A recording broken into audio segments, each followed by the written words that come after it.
You're a mother of two as well.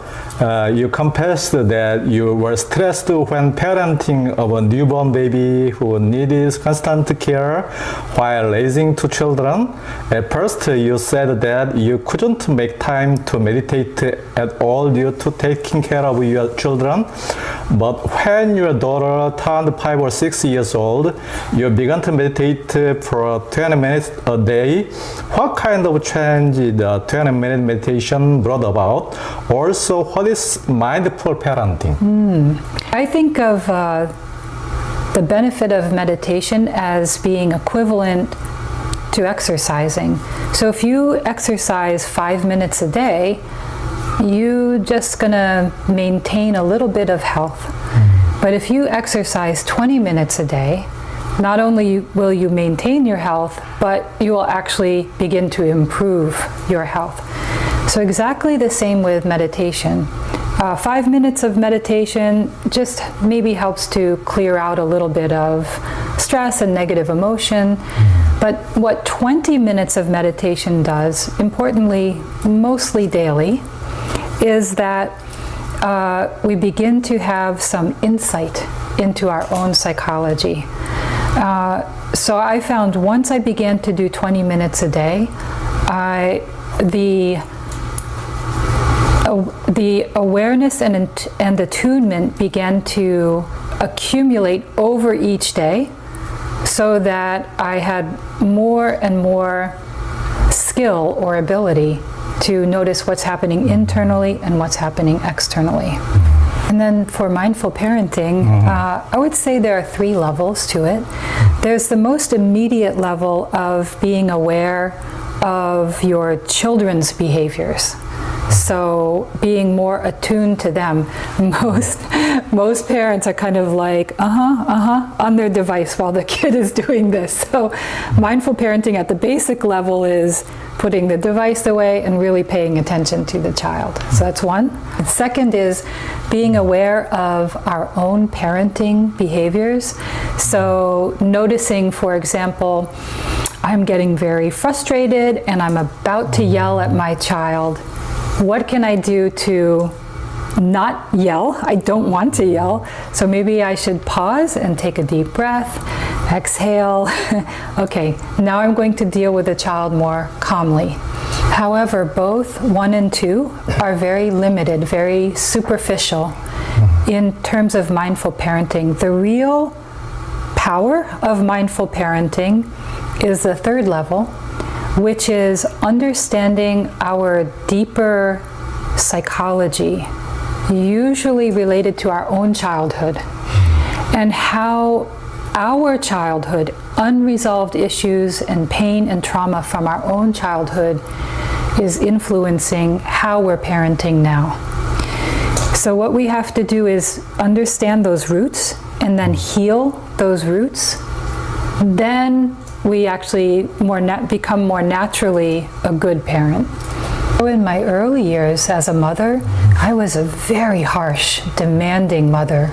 My poor kids, I feel so bad for them. At some point through meditation practice, I realized that my father's way of parenting me, which was, again, very harsh, very demanding, I was never good enough. A lot of he would say a lot of bad things about who I was, that I had internalized his parenting voice, and it had become my parenting voice. And so I spoke to my children, also my poor husband, with that same very judgmental, shaming kind of voice. So once I could see, oh, this is in me, I did a lot of loving kindness, metta, self-compassion practices in order to heal and to begin to talk to myself in a much more kind, compassionate way. It's okay, Sumi. It's okay. You're a good girl. Actually, during meditation, sometimes I would think of myself as a dog and put my hand between my face between my hands. Who's a good girl? You're a good girl. You're a good girl. Just like a dog. And that generated a good feeling inside. And very soon after I started doing that, I spoke to my children and my husband in a much more gentle, loving way. In addition to mindfulness meditation, you also emphasize metta meditation, loving kindness. Usually, we pray for desires like wishing our spouse or children to be a certain way. When our desires are not fulfilled, we become frustrated, disappointed, or even angry. How does prayer for fulfilling such desire differ from metta meditation? Yeah, so the best way to think about metta meditation is that it's a training for the heart. And in that regard, it doesn't matter who it's for. It doesn't matter that it's for your children or for your mother or for your husband. In the same way that like we do weightlifting to create stronger muscles, we're not creating stronger muscles for anything specific. We just want to be stronger, and then that strength is available for any range of activities. So in the same way, when we're training our heart for this unconditional love, of course our children, our spouse will be the beneficiary of that, but ultimately that loving heart is meant to be available for all beings. It doesn't matter who it is. So I think just shifting how we think about metta makes it clear how it's a little bit different than prayer, or the way we think of prayer as you put it. You also wrote about sexual responsibility in the Mindful Parenting Guidebook. Traditionally, Buddhism doesn't address issues like masturbation, premarital sex, extramarital childbirth, contraception, abortion, divorce, gender identity, or sexual orientation. What's important about that, and how do you see the sexual ethics of today's generation? So, to answer this question, it might be helpful to think about how humans use energy of any kind. We have physical energy that we can move things, make an impact. We have the energy of our speech, and the energy of our speech has a direct impact on the people around us. We also have sexual energy, and that sexual energy can have an impact on other people as well. Just as with speech, that energy can either heal or it can hurt other people. So we have to, in the same way that we train our speech, we have to be aware of our sexual energy and learn how to manage it and how to safeguard it so that it's beneficial rather than harmful. I can't say about today's generation, I mean, United States or Korea or anything like that. I think every generation struggles about the question of sexual energy. Korean parents are so eager to risk their own lives for the children's success. The primary focus of parents' interest is their children's education, even when entering college or choosing a job, the mother may control it. So there is a joke about children who, under their mother pressure, become doctors, and they ask, "Mom, what do I do now? You said it's better to let your child suffer, but why is that?"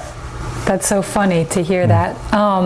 Well, I have to question the assumption behind this question, which is that if the parent is guiding their child's life this much, that the child is not suffering.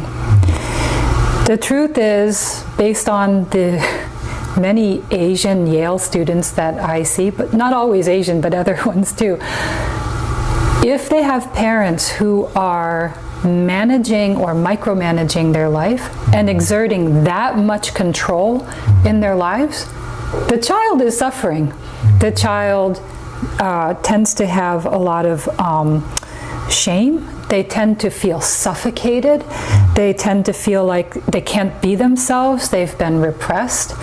So that kind of over-parenting causes its own suffering. So then the question is, what is the right balance as a parent to allow our child to become who they are naturally, while also nurturing and setting high goals for them? So when my son was about 9 or 10 years old, he said, "Mom, I want to learn baseball." So I signed him up for a program, also paid money. And he went to the first practice and came back like 15 minutes later. His dad drove him. "Why are you back so soon?" "Oh, Mom, I don't have a helmet. You know, I don't have the right shirt." Now, fortunately, at that time, I was reading a book titled Grit by Angela Lee Duckworth. She's a Chinese American. And she was laid out a way of thinking about parenting. It looks like this. The important point from her book was, you let your child set the goal, but then you do everything you can to help them meet that goal. So when Sanjay came home and said, "Mom, I'm not going to do baseball," I was like, "Oh, hell no. I paid for that. Also, you said you wanted to become a baseball player. Go back." So I had his dad drive him back. And you know what? He played baseball for 6 more years and loved it. It depends on the child. Actually, Priya is very self-determined. She sets very high standards for herself. If anything, I sometimes have to say, maybe you should relax a little bit, you know. But so she has her own style. But our son is a little bit more laid back. So what we do with him is he sets his goal, and then we have to kind of like push him toward the goal. Yeah. It depends on the child. Yeah.